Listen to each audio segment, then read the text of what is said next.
রাধে রাধে বন্ধুরা, কৃষ্ণ ভাবনাময় সকালের শুভেচ্ছা সবাইকে। তো তোমাদের প্রত্যেকের বাড়িতেই নিশ্চয়ই এরকম ছোট্ট লাড্ডু গোপাল বা রাধা গোবিন্দের বিগ্রহ রয়েছে। তো প্রতিনিয়ত শৃঙ্গার করাতে করাতে বা চন্দন লাগাতে লাগাতে মুখে একটা স্পট পড়ে যায়। দেখো আমার গোপালেরও পড়েছে, মুখে একটা কালো স্পট পড়ে যায়। তো এটা তোলার জন্য কিন্তু বাজারে অনেক রাসায়নিক পদার্থ পাওয়া যায়, যেগুলো ইউজ করলে উঠে যায়। কিন্তু ভাবেই ভগবান ভক্তের উপর কৃপা করে। তো যেহেতু লাড্ডু গোপাল আমার কাছে আমার বাচ্চার মতো, আমি রাসায়নিক জিনিসের উপর ইউজ করতে পারি না। তো আমি মাত্র দুটো উপকরণ দিয়েই এগুলো পরিষ্কার করব আজকে। তোমাদের সেটাই দেখাবো। পাতিলেবু হাফ করে কেটে নেবে, আর এই চন্দন পাউডার, এটা যে কোনো দশকর্মা দোকানে কিনতে পাওয়া যায়।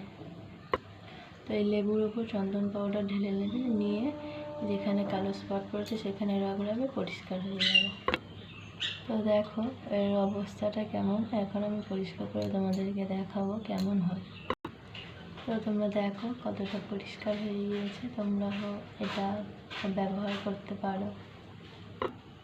তো আমি গোপালকে পরিষ্কার করিয়ে স্নান করিয়ে দিয়ে শৃঙ্গার করিয়ে দিয়েছি। দেখো অল্প করেই শৃঙ্গার করিয়েছি, কারণ শীতকাল পড়ে গিয়েছে, কষ্ট হবে।